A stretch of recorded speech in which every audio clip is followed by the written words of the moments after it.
V de venganza.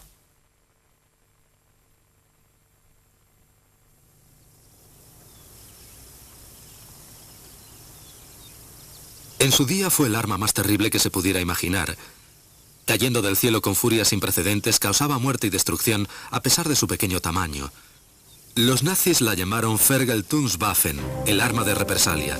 Fue el primer atisbo del futuro terror nuclear.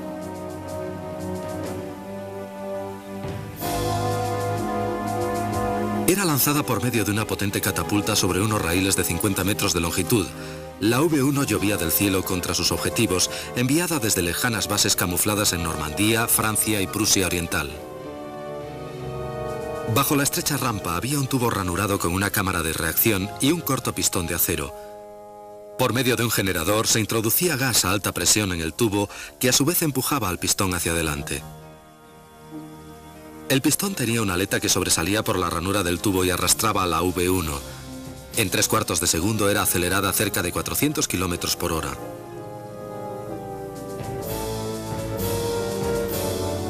Esta rampa de lanzamiento traída a Inglaterra al final de la Segunda Guerra Mundial se exhibe ahora en el Museo Imperial de la Guerra en Duxford. Provista de un heterodoxo sistema de propulsión, un pulsor reactor, el cohete poseía una célula muy sencilla, unas alas rectangulares y transportaba una gran carga de explosivo. Guiada por un caprichoso piloto automático, su imprecisión la hacía más terrorífica todavía. Desde seguros refugios en el continente, las V1, más concretamente las Fieseler FI-103, hacían de las masacres un ejercicio frío y distante. Por primera vez, la gente de un país lejano podía ser sacrificada por control remoto. La V1 fue la primera de un ejército de misiles nazis. El Henschel 293 era un misil aire-tierra lanzado en vuelo de los más avanzados que vieron el combate. Propulsado por un motor cohete y guiado por radiocontrol, era dirigido visualmente desde su avión nodriza hasta el blanco. Su velocidad de impacto variaba entre 435 y 900 km por hora.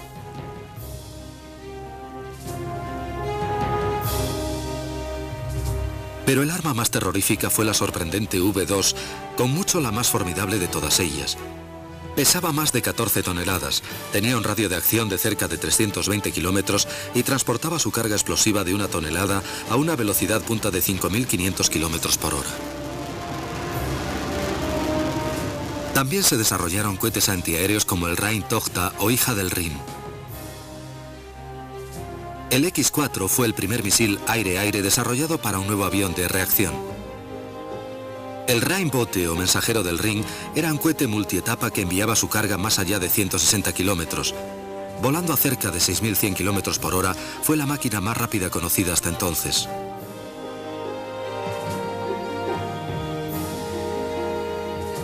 Antes de la guerra, los cohetes alemanes se habían beneficiado de una larga etapa de experimentación patrocinada por el gobierno. Hacia 1930, los trabajos de hombres como Klaus Riedel, Rudolf Nebel y Kurt Heinrich eran los más avanzados del mundo. Sus esfuerzos fueron pronto seguidos por los de Hermann Oberth y Werner von Braun, probablemente los nombres históricos más significativos en el desarrollo de los cohetes.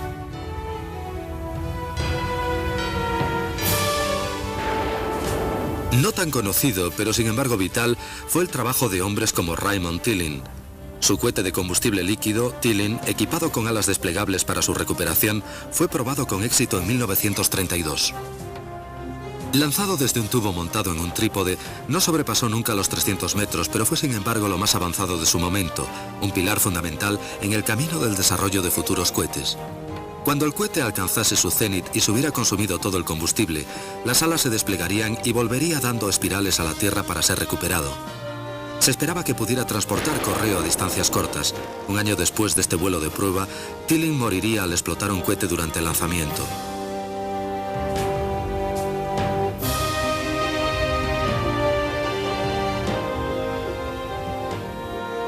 Gerhard Zucker también desarrolló la idea del cohete postal. En 1935, Zucker disparó en Alemania este gran ingenio después de haber lanzado uno más pequeño en Escocia. En Gran Bretaña se determinó que era un peligro público. Al cohete de Zucker no le fue mejor en su Alemania natal. El HS-293, uno de los muchos herederos de la tradición balística alemana, pertenecía a la numerosa familia de armas aire-tierra desarrollada por Henschel. Provisto de un motor cohete Balta 109 de combustible líquido, el misil consistía en una bomba SC-500 a la que se le había añadido un fuselaje y unas alas. Dentro de la góndola que cubría el motor cohete Balta 109 se alojaban unos tanques internos para el combustible T-Stoff o peróxido de hidrógeno y Z-Stoff o permanganato sódico. El motor desarrollaba 600 kilos de empuje durante unos 10 segundos, incrementando unos 200 km/h la velocidad de lanzamiento del misil. Era lanzado entre 400 y 2000 metros de altura, a una distancia del blanco que oscilaba entre 3 y 18 kilómetros.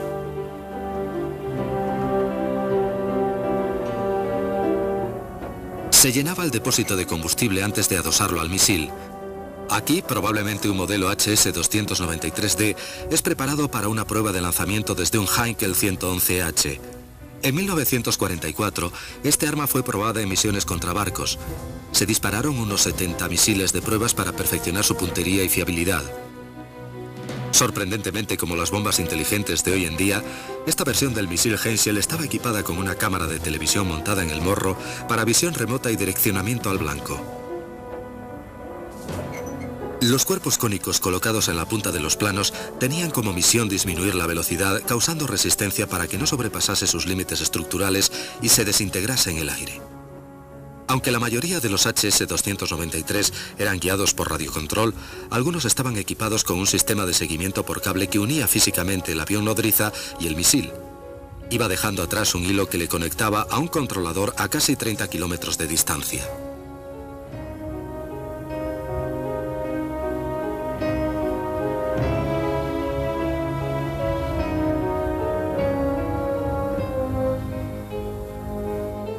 El controlador y el joystick estaban montados en la cabina del avión. Las superficies de mando eran guiadas moviendo o rotando la palanca del transmisor Kell. Como no había timón de dirección, solo se podía dirigir al misil por medio de cabeceo y de balance. El HS-293 podía ser transportado por cualquier avión de la Luftwaffe, incluyendo el pocas veces visto HE-177. Montado debajo del fuselaje del gran bombardero, el misil era normalmente lanzado a una distancia de 13 a 30 kilómetros del blanco. Una bengala muy brillante colocada en su cola permitía a los pilotos alemanes mantener contacto visual mientras acercaban la mortífera arma al objetivo. Esta versión particular estaba equipada con dos carretes de cable fino en la punta de los planos que le unían al avión nodriza. Este sistema fue posteriormente descartado en favor del más convencional radiocontrol, aunque demostrase ser muy susceptible a la interferencia electrónica por parte de los aliados.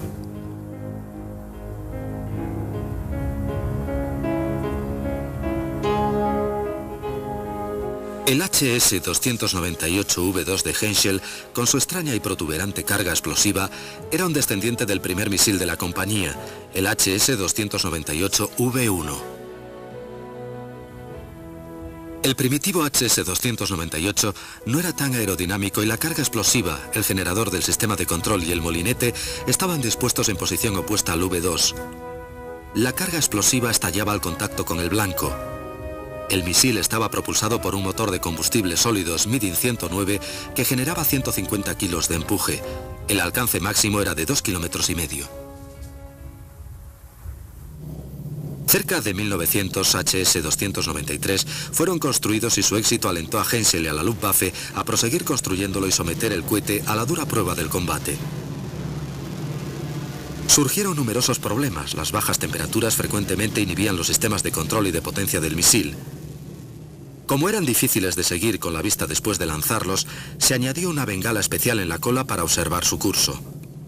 Una vez lanzados, el misil salía rugiendo delante del avión impulsado por el empuje del motor cohete Balta. Su duración encendido era de 10 segundos solamente. Cuando se agotaba el combustible, continuaba un largo planeo a control remoto. La primera actuación bélica del HS-293 tuvo lugar el 25 de agosto de 1943, cuando varios Dornier 217 lanzaron algunos de estos misiles en un ataque contra destructores aliados en el Golfo de Vizcaya. Los resultados fueron diversos, pero 2 días más tarde una corbeta enemiga fue alcanzada y hundida por estos misiles. El misil continuó utilizándose de manera limitada hasta el final de la guerra y solo fue parcialmente efectivo. La última misión tuvo lugar en abril de 1945 en un ataque contra los puentes del río Oder. El HS-293 era delicado. La temperatura del misil tenía que ser mantenida dentro de unos límites fijos. Para ello se utilizaba una conducción de aire caliente fijada al avión nodriza. Cuando se llegaba al área del objetivo, el transmisor del avión se conectaba con el receptor del misil y el giróscopo se ponía en funcionamiento. Al avistar el blanco, el piloto daba vueltas alrededor de él para que el tripulante que controlaba al misil tuviera una buena visión.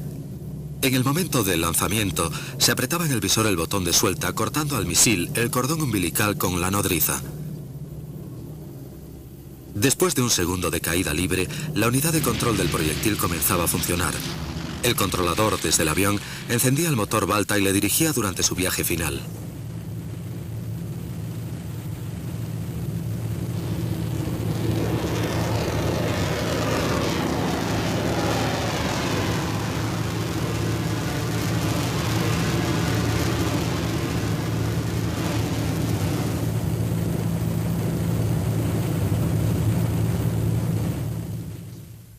El X-4 fue el primer misil aire-aire de altas prestaciones utilizado por los cazas. Se tenía intención de utilizarlo con el Messerschmitt 262. Restricciones de tamaño y peso dictaminaron que esta arma, su motor cohete BMW 109 y sus toberas de escape, arrolladas en espiral, tuvieran un diseño extraordinariamente compacto.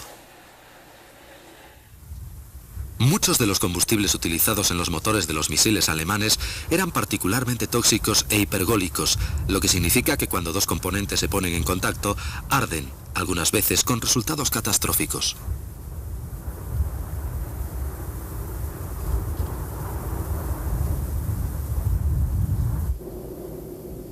El pequeño motor cohete Balta 109 utilizado en el HS-293 usaba los componentes T-Stoff y Z-Stoff. Generaba 600 kilos de empuje durante 10 segundos. Era un poderoso y eficiente acelerador.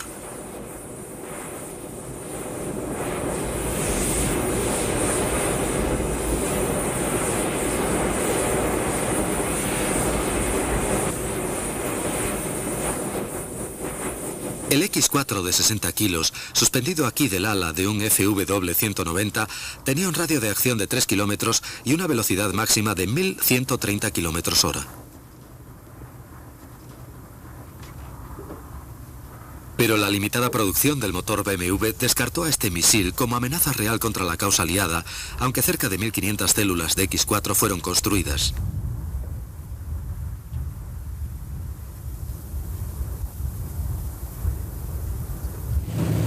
Durante las pruebas, el X-4 fue lanzado desde el Junkers 88 y 388 y del Focke-Wulf 190. Después del lanzamiento desde este JU-88, se puede apreciar su manera de autoestabilizarse dando una vuelta por segundo alrededor de su eje longitudinal. Era una forma peculiar de volar. El misil era controlado por cable a través de un emisor y un receptor. Se enviaban las señales de cabeceo y guiñada, variando la intensidad de la corriente eléctrica transmitida a lo largo de los cables que salían de las puntas de los planos del misil. Como en el 293, el guiado al blanco era visual a través de un joystick montado en el avión nodriza. La pequeña carga explosiva de 20 kilos era detonada bien por el impacto o por un sensor acústico de proximidad llamado MAISE. Este poco usual sistema detonaba la carga explosiva cuando su micrófono detectaba el blanco y calculaba que estaba a un alcance de 15 metros.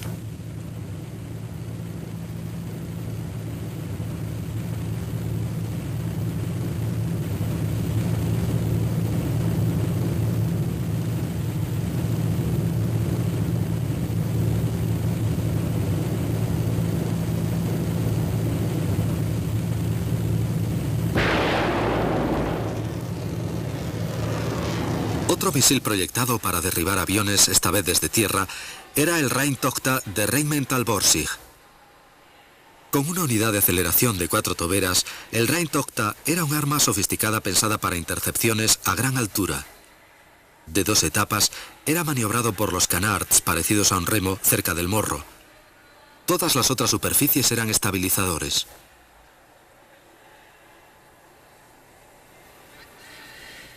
El misil es una máquina compleja que necesita una gran estructura de lanzamiento. La rampa y su base eran portátiles, pero moverlas costaba un gran esfuerzo. Antes del lanzamiento, el misil era apuntado hacia su blanco. En vuelo se le seguía visualmente. El corto y cilíndrico acelerador tenía 6 estabilizadores parecidos a aletas con una flecha muy pronunciada. En las primeras versiones, 6 toberas de escape estaban regularmente espaciadas alrededor de una tobera central, y el combustible, igual que el de la etapa superior, era diglicol sólido. En las últimas versiones, los aceleradores utilizaban combustible líquido.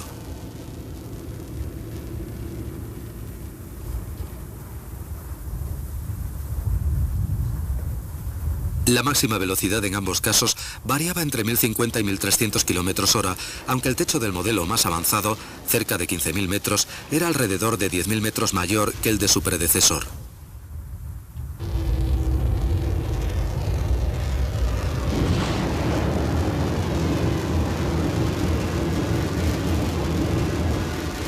El Rheintochter no fue un arma con demasiado éxito.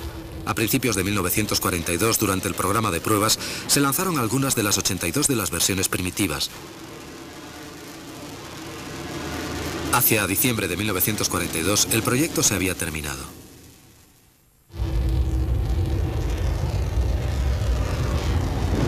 Un misil más avanzado, el llamado R3, con un acelerador de combustible líquido, tenía unas prestaciones superiores, pero cuando fue puesto en servicio, había pasado sin remedio su momento.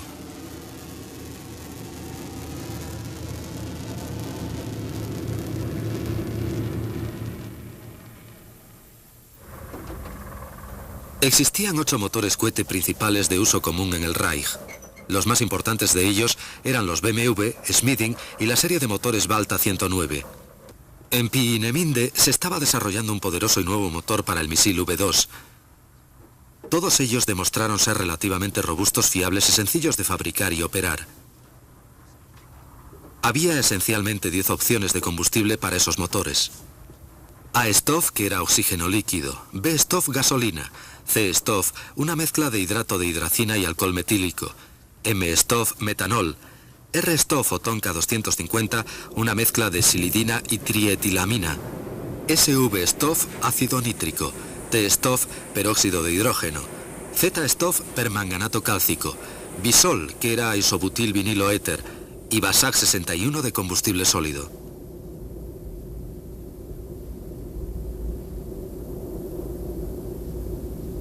El Henschel 117 Schmetterling o Mariposa era un misil antiaéreo tierra-aire que utilizaba 2 aceleradores de combustible sólido para la fase de lanzamiento. Estos 2 aceleradores de 1750 kilos de empuje eran montados encima y debajo del fuselaje. Tardaban en extinguirse solo 4 segundos y después se desprendían automáticamente. En ese instante, el motor principal de combustible líquido montado en la cola del proyectil se hacía cargo del impulso. Se lanzaba utilizando una cureña de un cañón de 37 milímetros. Con los aceleradores, el misil alcanzaba los 1100 km/h, pero cuando se extinguían, la velocidad del Schmetterling se reducía a la de crucero, que era de 950 km/h. Proyectado para interceptación a altitudes bajas y medias, el HE-117 era dirigido visualmente al blanco por un controlador en tierra que utilizaba un visor. 2 operadores se hacían cargo de la interceptación. Uno seguía el objetivo con el visor, mientras el otro controlaba el misil con un joystick. Entre los dos, guiaban el arma por radio y la cabeza explosiva podía ser activada manualmente en cualquier momento del vuelo. Al HS-117 se le llegó a utilizar conjuntamente con los primeros radares alemanes, con el propósito de perseguir a distancia a los aviones enemigos y destruirlos. Fue un anticipo del futuro, pero no tuvo un gran éxito y no se conoce que hubiera derribado algún blanco. Como muchos otros misiles nazis tierra-aire, el HS-117 nunca entró en combate a pesar de que fueron construidos cientos de ellos.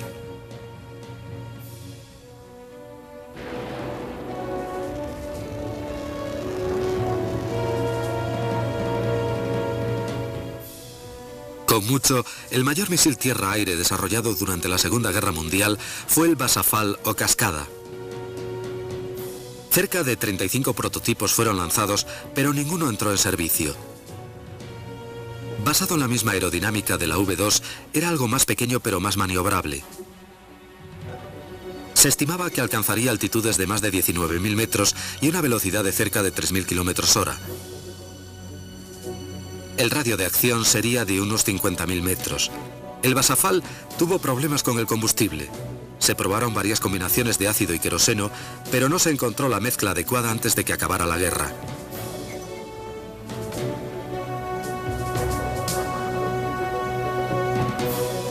El Wasserfall era guiado mediante el sistema de control Rheinland. El misil era maniobrado por medio de radiocontrol desde el punto de lanzamiento. El objetivo era seguido por radar. Esta información era transmitida al controlador de tierra que, de acuerdo con ella, guiaba el misil hacia el blanco. Cuando estaba a una distancia adecuada, su carga explosiva podía ser detonada manualmente o bien por medio de un sensor de proximidad. A diferencia de la V2, el Wasserfall era controlado durante el vuelo. Durante la fase de lanzamiento, los aceleradores se ocupaban de la estabilidad del misil, pero en cuanto adquiría la suficiente velocidad, se hacían cargo las grandes superficies de control situadas en la cola. Incluso aunque no estallara exactamente en el blanco, la carga explosiva tenía la potencia suficiente para derribar al avión más sólido. Una carga secundaria fragmentaba al misil en trozos lo suficientemente pequeños como para no dañar a las personas en tierra. Otro intento para contener la ofensiva de bombardeo aliada fue un cohete tripulado desarrollado por Wagen y optimistamente denominado Nata o Víbora. Este pequeño avión era un arma no reutilizable. Después de la misión, el piloto debía saltar en paracaídas tras haber lanzado 24 cohetes.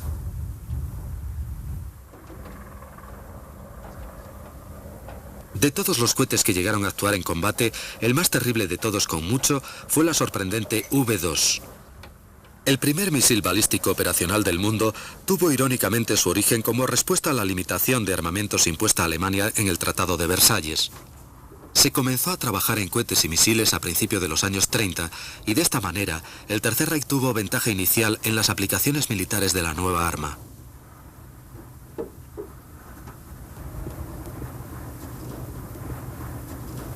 La experiencia que brindaron los primeros programas de pruebas fue de mucha utilidad para los nazis en sus logros en el campo de los misiles en los años siguientes. Las pruebas a escala reducida de los A4 y A5 sentó la base para el desarrollo a escala real del A4, que pronto fue conocido como V2. Después de unas pruebas iniciales cerca de Borkum, los principales programas de cohetes fueron trasladados a Peenemünde.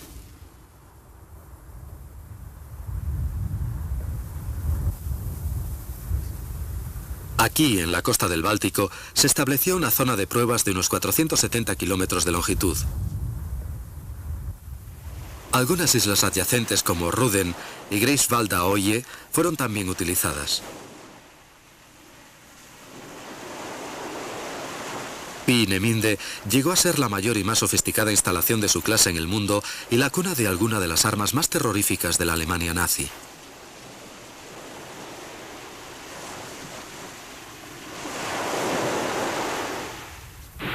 Los pequeños cohetes para la artillería no fueron olvidados por los planificadores. El cohete de 15 centímetros y su lanzador Nebelwaffe 41 fueron de sobra conocidos por los soldados de infantería aliados. De construcción económica, sólido y fácil de transportar, el sistema tenía una increíble cadencia de fuego y un poder destructivo terrible. Los 6 tubos de este arma de 130 centímetros de longitud podían ser disparados y recargados en 90 segundos. La cureña era normalmente remolcada por un camión de 3 toneladas. Los cohetes con un alcance de unos 7 kilómetros eran disparados a intervalos de 2 segundos. Los soldados americanos los llamaban la chillona Mimi. Tenían más de 1 metro de longitud y pesaban entre 32 y 36 kilos. El propulsor consistía en 6 barras de dinitrato de glicol dietileno activadas eléctricamente desde una consola de control remoto. Estos mortíferos cohetes eran enviados al frente embalados individualmente en cajas de madera.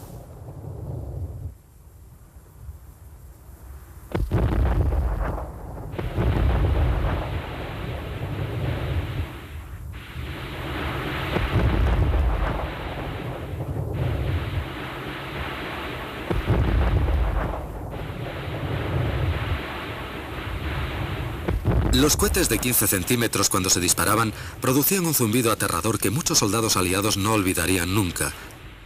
Este arma dejaba una característica nube de humo, su talón de Aquiles, que frecuentemente atraía una violenta respuesta por parte de los morteros y artillería aliados. La V1 de Fieseler, provista de un pulsorreactor, nunca tuvo ese problema. Su gran alcance hizo que sus bases de lanzamiento fuesen extremadamente difíciles de localizar. En el interior de la V1 se alojaban 2 botellas esféricas de aire comprimido. Suministraban la energía para los giróscopos, piloto automático y el sistema de inyección de combustible. Por medio de válvulas se conducía el aire a sus diferentes destinos. Una interfaz eléctrica y un sistema neumático controlaba la V1 durante el vuelo. 2 servos neumáticos gemelos movían las superficies de control. Este sistema neumático de servo era actuado por el piloto automático.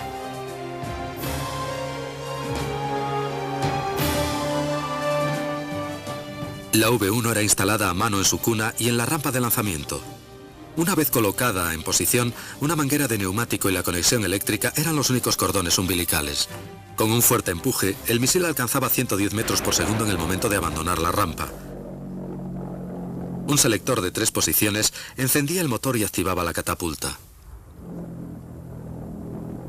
En su posición intermedia aceleraba al máximo al pulsorreactor. 7 segundos después, la presión de la catapulta era lo suficientemente elevada para cercenar un pasador de retención de 6 milímetros, liberando la cuna soporte del misil. En menos de un segundo, la mortífera bomba volante estaba en el aire. Su perfil de vuelo era sencillo, prácticamente una línea recta desde el punto de lanzamiento hasta su destino, lo que hacía que la V1 fuera vulnerable.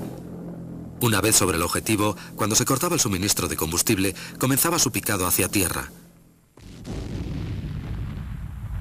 Solo con apretar un botón, miles de V1 fueron lanzadas desde cientos de bases repartidas a lo largo de todo el territorio ocupado por los nazis. El motor Argus 109 era un pulsorreactor, esencialmente un tubo de acero soldado, con una rejilla en la admisión que soportaba un conjunto de válvulas de persiana cargadas por medio de muelles. Entre las válvulas estaban los inyectores que pulverizaban el combustible en la cámara de combustión. Una bujía se encargaba del encendido inicial. Dependiendo de la presión de la cámara, las válvulas se abrían y cerraban admitiendo más aire y quemando más queroseno. Este proceso originaba un ruido intermitente característico que hizo que muchos holandeses y británicos que sobrevivieron los ataques de la V1 no pudieran olvidarlo. El motor Argus se probó por primera vez en un velero DFS-230 el 30 de abril de 1941. Las pruebas iniciales establecieron la viabilidad del motor y su comportamiento a baja velocidad. Se realizaron todavía otras pruebas con un biplano Gotha 145.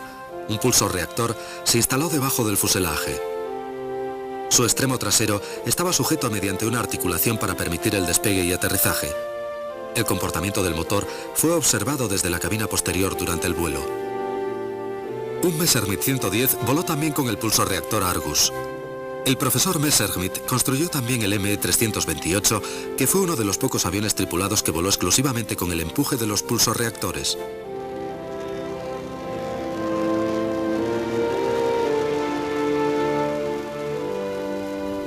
Este raro cortometraje muestra a la V1 antes de su primer vuelo.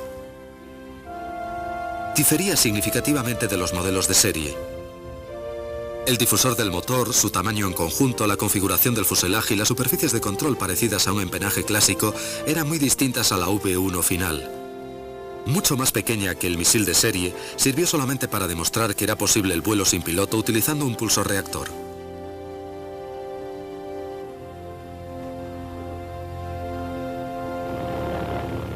El proceso de combustión no fue dominado fácilmente. Se consiguió a través de un programa de pruebas exhaustivo, incluyendo la construcción de este prototipo estático que se utilizó para observar la combustión intermitente, lo que permitió obtener finalmente una planta de potencia funcional y relativamente fiable. Las válvulas se abrían para admitir aire en la cámara de combustión y se cerraban al quemarse la gasolina. Después se volvían a abrir para admitir aire fresco.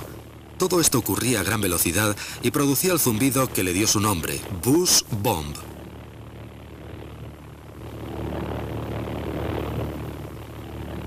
El misil dejaba tras de sí un rastro de fuego.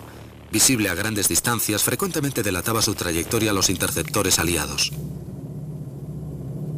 Las V1 se lanzaron por primera vez en condiciones de combate en abril de 1944. Pruebas exhaustivas, algunas desde un Heinkel 111, demostraron que el lanzamiento desde el aire era una alternativa factible. Un determinado número de HE-111 fueron modificados para este cometido. Esta forma de lanzamiento aumentaba el alcance de las bombas volantes y disminuía su necesidad de rampas fijas. El descenso de la V-1 al objetivo era rápido y rodeado de un extraño silencio. Tan pronto como el motor era detenido sobre el objetivo, el misil picaba sin previo aviso. La carga explosiva de 850 kilos de la V-1 era de una eficacia glacial. Podía destruir grandes estructuras y cobrar su tributo de sangre de los civiles atrapados en el desastre. Más de 8.000 bombas fueron lanzadas en el transcurso de la guerra y en un periodo de 9 meses, cerca de 2.500 cayeron en Londres, matando más de 6.000 civiles.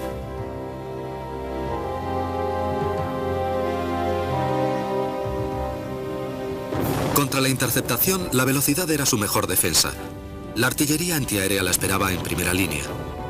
Acertarle a la V-1, que tenía normalmente un crucero de 580 km/h, era difícil pero no imposible. No era necesario el impacto directo, pues la metralla podía inutilizar el misil o dejar inoperativo su delicado sistema de control. Incluso cuando un misil era alcanzado, sus restos ardientes demostraron ser un peligro.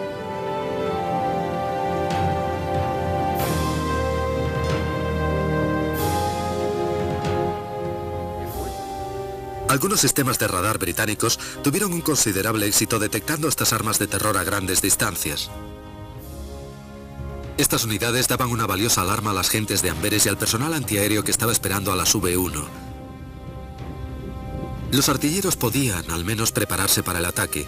Se obtuvo algún éxito utilizando el radar como un sistema de puntería para los cañones. Las V-1 sin piloto que pudiera tomar acciones evasivas era un blanco ideal en estos casos.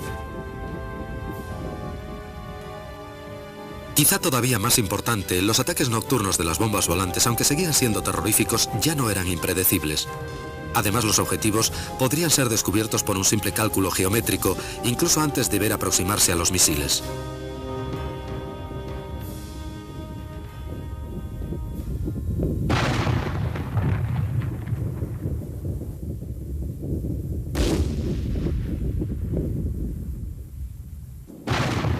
A pesar de todos los esfuerzos para contenerlas, los ataques de las bombas volantes continuaban siendo temibles. Se enviaron miles, pero con el tiempo, al ser mejoradas las defensas, solo una cuarta parte de ellas alcanzaban sus objetivos. Nadie estaba a salvo de ellas. Los motores de las V-1 rugían diariamente sobre Inglaterra. Evelyn Waugh dijo de ellas: son tan impersonales como una plaga. El motor de la V-1 se paraba cuando su temporizador cortaba el flujo de combustible. El repentino silencio era un aviso bien conocido de que el misil iba a precipitarse contra el suelo.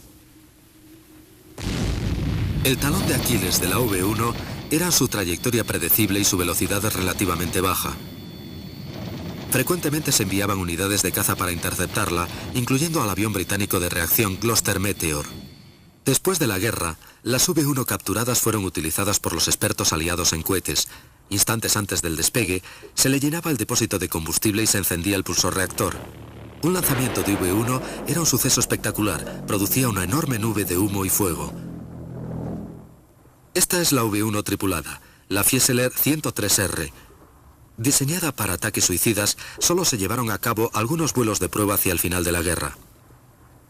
El Messerschmitt 163, interceptador tripulado con motor cohete de altas performances, neutralizó los intentos de Argus de convencer a la Luftwaffe que su avión suicida era una alternativa viable.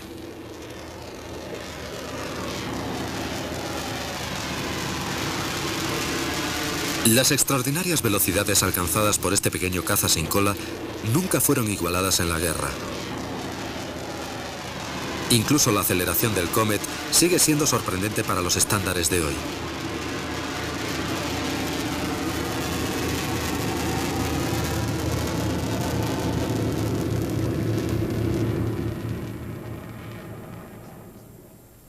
Este avión sirvió como base para el desarrollo del misil Encian, un interceptador tierra-aire de Messerschmitt. A diferencia de su primo mayor tripulado, estaba básicamente construido de madera y provisto con 4 motores de combustible sólido Schmidt 109 agrupados simétricamente alrededor del fuselaje, dentro del cual estaba el motor principal Balta RI 210B. El misil era lanzado utilizando la cureña del famoso cañón de 8,8 centímetros equipado con raíles y se dirigía a su blanco por radiocontrol.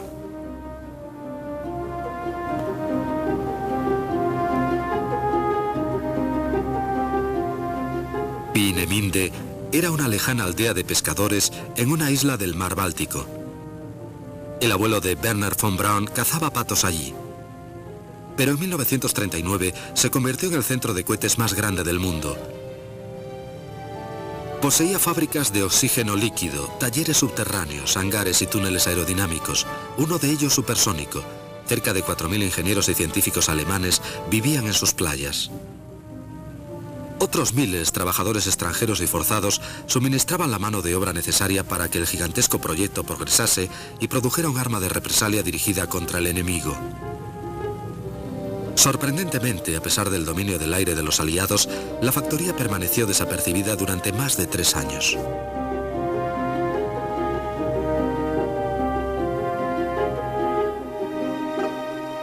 Los americanos empezaron a estudiar la V1 tan pronto como algunos modelos cayeron en sus manos hacia 1944, con el resultado de que Ford Republic produjo una réplica un año más tarde. Se denominó Loon.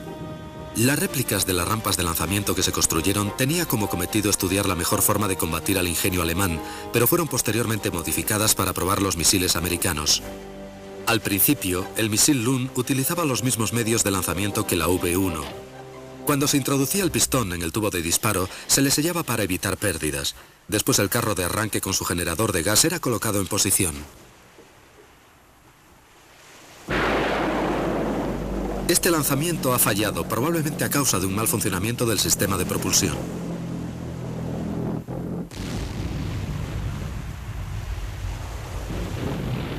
Este otro lanzamiento tiene más éxito. La cuna y el pistón se separan del misil en menos de un segundo después de que deja el rail. Ambos son recuperables y reutilizables. El Rheinmetall Borsig Rheinbote, fino como un lápiz, era uno de los primeros de su clase y fue el precursor de una nueva tecnología, el cohete multietapa.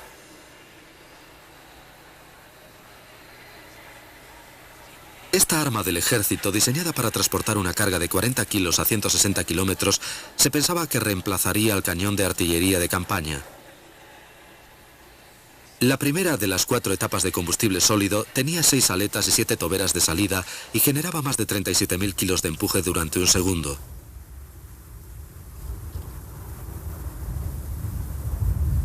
Era lanzada bien desde un remolque o desde una plataforma de artillería antiaérea móvil.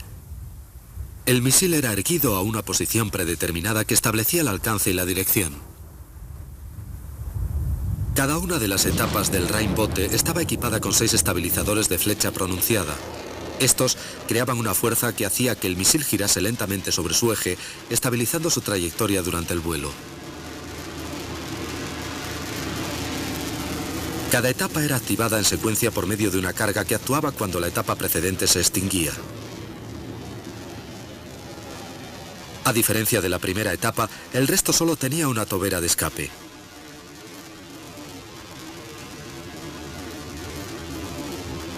El Rheinbote no estaba guiado por control remoto, sino que como un proyectil de artillería dependía totalmente de sus condiciones iniciales de lanzamiento.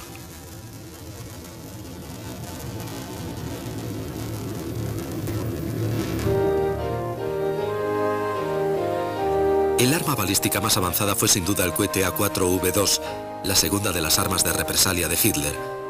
En el extremo superior de su estructura de 14 metros llevaba una devastadora carga explosiva de 1 tonelada. Fácilmente transportada a lugares de lanzamiento camuflados repartidos por toda Europa, era un blanco más difícil de localizar que la V1 debido a su movilidad. Más precisa que la V1, era también 10 veces más rápida y no tenía defensa posible. Los lugares de lanzamiento solo necesitaban un equipo móvil y unos pocos vehículos soporte. La carga de combustible podía hacerse en el mismo lugar del disparo. La sala de control móvil estaba acorazada con espesas planchas de blindaje. Dentro, el personal manejaba un panel de control conectado al misil. A lo largo de 1941 y 42 se llevaron a cabo numerosas pruebas y hacia finales de 1942 este arma siniestra fue finalmente lanzada con éxito.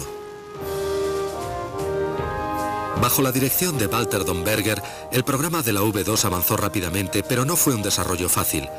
A las dificultades técnicas hubo que añadirles que Hitler opinaba que podía ser un triunfo científico, pero no un arma efectiva para la guerra moderna.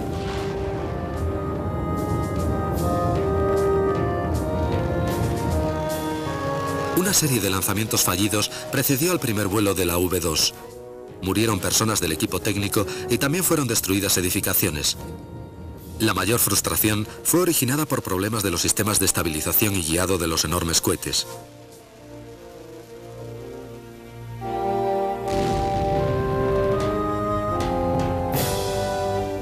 El daño no se limitó a las instalaciones de lanzamiento. Y aquí una cámara de combustión de V2 perdida, desplomándose en medio de un aeropuerto lleno de bombarderos HE-111. Fallos en las rampas de lanzamiento con misiles llenos de un combustible extremadamente volátil originaron espectaculares explosiones que no serían olvidadas por aquellos que las presenciaron.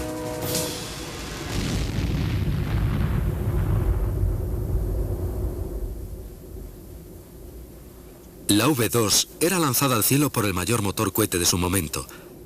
Quemaba oxígeno líquido y alcohol y producía un empuje de 25.000 kilos durante 68 segundos.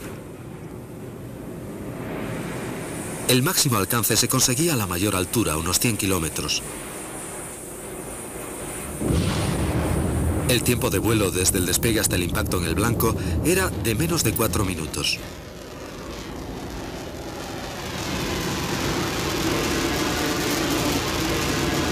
La relación empuje-peso era aproximadamente de 2:1.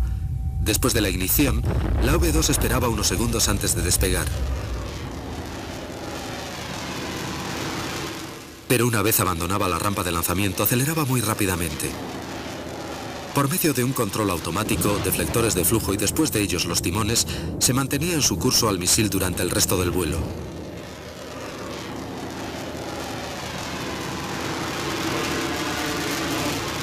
En un intento de ampliar los 300 kilómetros de alcance de la V2, se desarrolló el A4B. Estaba equipada con alas de flecha pronunciada. Solo se dispararon 2 antes de que el programa fuera cancelado. El primer lanzamiento no tuvo demasiado éxito.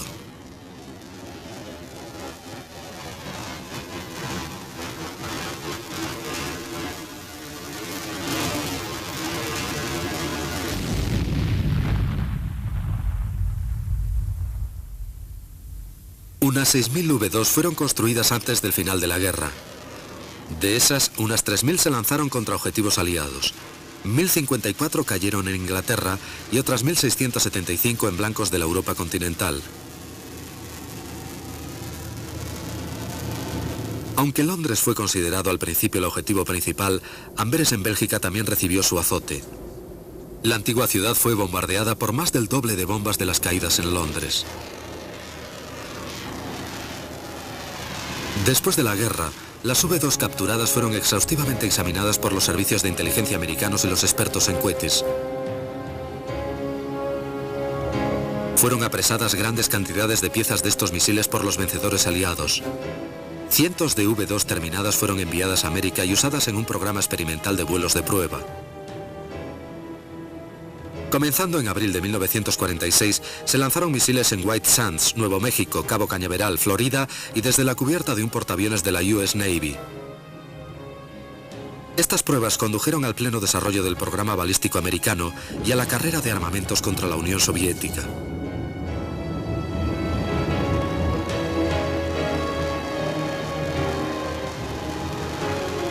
En septiembre de 1947, una V2 americana fue lanzada desde la cubierta de popa del portaaviones Midway, en lo que fue la primera prueba embarcada del gran misil alemán.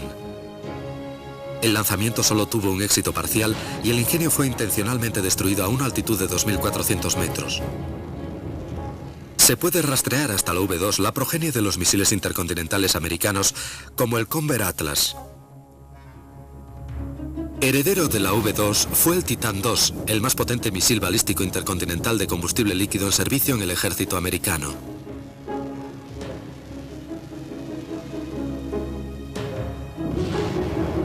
El Minuteman I de combustible sólido fue otro descendiente de la V2. Al ser sólido su combustible, podía ser almacenado durante largos periodos de tiempo, listo para ser lanzado con solo pulsar un botón. Los avances logrados fueron escalofriantes. Se podían transportar cabezas nucleares múltiples a 13.000 kilómetros y destruir ciudades enteras. En el mundo moderno, la capacidad destructiva de las V1 y V2 parecen ridículas. Pero su legado es doble. Por una parte terrorífico, y por la otra prometedor, pues ellas han abierto el camino de la exploración del cosmos. En apenas 50 años, los logros científicos que ellas pusieron en marcha esclavizan a la humanidad, pero por contra, la liberan hacia nuevos horizontes. Pero las armas V tenían otra finalidad mucho más oscura. Hoy en día, sus hermanas del apocalipsis son frecuentemente justificadas con palabras que son fiel reflejo de las de Hitler. Si hubiéramos tenido estos cohetes en 1939, no hubiera existido nunca esta guerra.